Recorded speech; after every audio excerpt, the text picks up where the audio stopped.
اکرامین، اب ہم تیرے بے نہایت کرم کے امیدوار ہیں، تواضع و انکساری کے ساتھ اپنے گناہوں کا اقرار کرتے ہیں اور اپنی معصیت اور غلط کاموں کا اعتراف کرتے ہیں، لہٰذا تو بھی ہمارے گناہوں کو بخش دے۔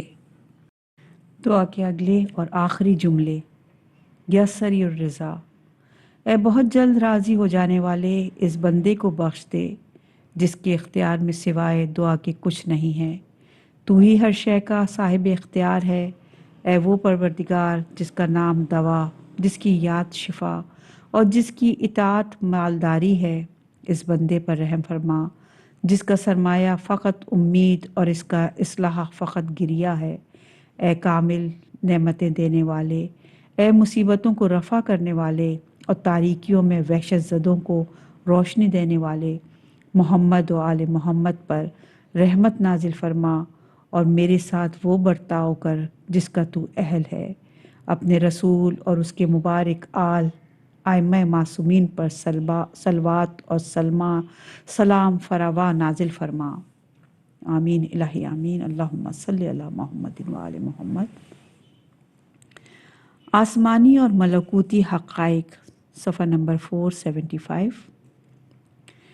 اس بندے سے خدا کا بہت جلد راضی ہو جانا جس پر خدا ناراض ہو گیا ہو اور اس کی بارگاہ سے دھتکار دیا گیا ہو، اور اس توبہ اور انابہ اور دعا کے ذریعے اس کی بارگاہ میں متوسل ہوا ہو، اس کی وجہ خداوند کریم کی بے نہایت رافت اور مہربانی اور اس کا لطف و کرم ہے۔ اسی وجہ سے اگر کوئی شخص اپنی پوری زندگی گناہوں میں غرق رہا ہو اور کوئی رات بھی ایسی نہ گزری ہو جس میں گناہ نہ کیا ہو، صرف ایک پشیمانی، شرمندگی اور توبہ کے ذریعے اس کو بخش دیتا ہے اور اس کے تمام گناہوں سے چشم پوشی کر لیتا ہے اور اس کے قلیل عمل ہی کو قبول کر لیتا ہے اور اس کو اپنی خاص رحمت میں شامل کر لیتا ہے۔ اسی وجہ سے امیر المومنین علیہ السلام یا سری الرضا کے فقرے کے بعد بارگاہ الہی میں عرض کرتے ہیں، پالنے والے اس کو بخش دے جس کے بعد دعا کے علاوہ کچھ نہیں ہے، کیونکہ حقیقی دعا و گریہ و زاری فقر و ناداری، ذلت و مساکنت اور بیچارگی پر دلالت کرتی ہے، اور یہ کہ دعا کرنے والے کے پاس اطاعت و عبادت اور خیرات کا ذخیرہ نہیں ہے جس کے بلبوتے پر مستحق رحمت ہوں، اپنے سے نفع و نقصان کو دور نہیں کر سکتا، اور دعا و زاری کے ساتھ جو تیری بارگاہ میں حاضر ہوں یہ بھی تیری ہی توفیق و لطف کے سبب ہے۔ در حقیقت یہ دعا و گریہ و زاری اور تیری ہی رحمت کا ایک جلوہ ہے۔ اگر تو مجھ پر نظر لطف نہ کرتا تو میں تیری بارگاہ میں حاضر نہ ہوتا اور میں تیری بارگاہ میں دعا کے لیے زبان نہ کھولتا، دل و جان سے تیری طرف متوجہ نہ ہوتا اور اپنی آنکھوں سے آنسو نہ بہاتا۔ ایسا بندہ تیری رحمت و مغفرت اور محبت اور تیری چاہت کا سزاوار ہے، اور اگر تسرع و انکساری اور آہ و فغاں کے ساتھ تیری ہی بارگاہ میں عرض کیا جائے، کریم لوگ فقیر اور نادار سے نہیں پوچھتے کہ کیا لائے ہو، بلکہ اپنے لطف و کرم کی بنا پر اس سے سوال کرتے ہیں کہ تمہیں کس چیز کی ضرورت تو نہیں، اور یہ بھی کہا جائے، پالنے والے، جیسا کہ تو نے فرمایا کہ تم میری طرف ایک قدم بڑھاؤ میں تمہاری طرف 10 قدم بڑھاؤں گا، اے میرے مہربان مولا و آقا، میں تو اس قدر لاچار و مضطر ہوں اور ایسا زمین گیر ہوں کہ تیری طرف ایک قدم بڑھانے کی بھی طاقت نہیں رکھتا۔ اے میرے مولا، میں غریب و نادار اور ہوائے نفس کا اسیر اور شیطانی زنجیروں میں جکڑا ہوا ہوں کہ میری طرف تو ہی ایک قدم بڑھا اور بڑھا دے اور ان سے نجات دے دے تاکہ تیری رحمت و مغفرت میرے شامل حال ہو جائے۔ اے اکرم الکارمین، اے کریموں کے کریم، کہتے ہیں تیرے عاشق بندے نے جناب سلمان فارسی کے کفن پر یہ شعر لکھے۔ اشعار کا ترجمہ ہے، خالی ہاتھ اور نیکیوں سے خالی کشکول اور مریض دل کے ساتھ کریم کے یہاں مہمان ہوا ہوں، اور کریم کے یہاں مہمانی میں جاتے وقت کھانا پینا لے کر جانا بہت زیادہ قبیح ہے۔ پالنے والے، میں تو تیری بارگاہ میں خالی ہاتھ آیا ہوں اور میرے پاس ایسی کوئی چیز نہیں ہے جو تیری شان کے مطابق ہو۔ اس محتاج فقیر کو اپنے خزانے کرم سے اس قدر نواز دے کہ تمام گناہ بخش دیے جائیں اور اس کے بدن پر آتش و دوزخ حرام ہو جائے اور جنت فردوس کا دروازہ کھل جائے اور سعادت دنیا اور آخرت اور تیری مرضی اور خوشنودی حاصل ہو جائے۔ اے وہ ذات پاک جو ہر کام کو جب چاہتی ہے اپنی حکمت و مصلحت اور عدل و انصاف اور رحمت کی بنا پر انجام دے لیتی ہے، اور جس کام کو انجام دیتی ہے کسی کو چوں چرا کرنے کا حق نہیں ہے۔ اے وہ ذات جس کا نام ہمارے درد کی دوا ہے۔ اس مقام پر علماء عرفان اور اہل حقیقت بزرگوں نے بہت سے اہم مطالب بیان کیے ہیں۔ ان میں سے بعض کا کہنا ہے کہ شاید اس نام سے مراد یہی الفاظ ہوں گے جن کی برکت و خواص بہت زیادہ ہیں۔ جن میں سے ایک اثر یہ ہے کہ جب دعا کرنے والا عاشق اپنے محبوب کو اس کے اسماء حسنی اور دیگر ناموں سے پکارتا ہے تو اس کا محبوب اپنے بہترین نام کو دیکھ کر اپنے دوست کو جواب دیتا ہے۔ سورہ اعراف کی آیت نمبر 180 میں ارشاد باری تعالیٰ، اور اللہ ہی کے لیے بہترین نام ہے، لہٰذا اسے انہی کے ذریعے پکارو۔ جس وقت ایک محتاج بندہ اس کے سامنے دست دعا دراز کرے اس امید پہ کہ رحمت خدا اس پر نازل ہوگی، دل سوز انداز میں اپنی پاک زبان سے، چاہے خلوت ہو، چاہے بزم، چاہے دوستوں کے درمیان ہو یا تنہائی کا عالم ہو، فریاد کرتا ہے، یا اللہ، یا رحمان، یا کریم، یا رب، یا ارحم الراحمین۔ تو پھر کیا مجال کہ خدائے مہربان جیسا کریم خدا اس کی دعا کو مستجاب نہ کرے۔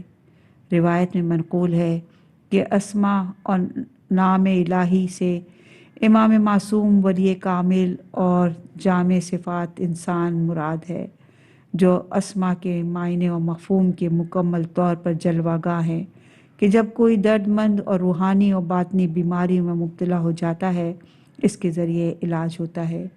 جی ہاں، انسان کامل نبی اور امام کے وسیلے سے ہی انسان کو ہدایت اور سعادت کے دروازے کھول دیے جاتے ہیں اور شرک اور کفر و نفاق اور اخلاق و عمل کی بیماری سے نجات مل جاتی ہے۔ انسان کامل اسم اعظم ہے جو اس کائنات کی چکی پر محور کا کام کرتا ہے، جیسا کہ حضرت بقیت اللہ امام زمانہ اجل اللہ تعالی شریف کے بارے میں منقول ہے۔ دنیا ان کے وجود کی برکت سے باقی ہے اور انسانوں کی روزی انہی کی برکت سے بندوں تک پہنچتی ہے، اور زمین و آسمان اسی کی ذات بابرکت کے وجود سے باقی ہے۔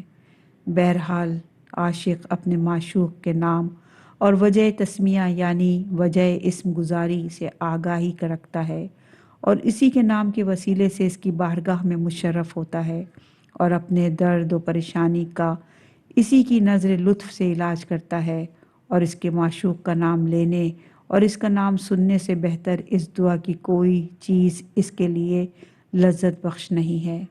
روایت میں منقول ہے کہ جناب ابراہیم خلیل خدا کے پاس بہت ساری گوسفند تھیں، یعنی فرشتوں نے یہ گمان کیا کہ ان کی دوستی اور مال و دولت کی دوستی میں کوئی رابطہ ہے۔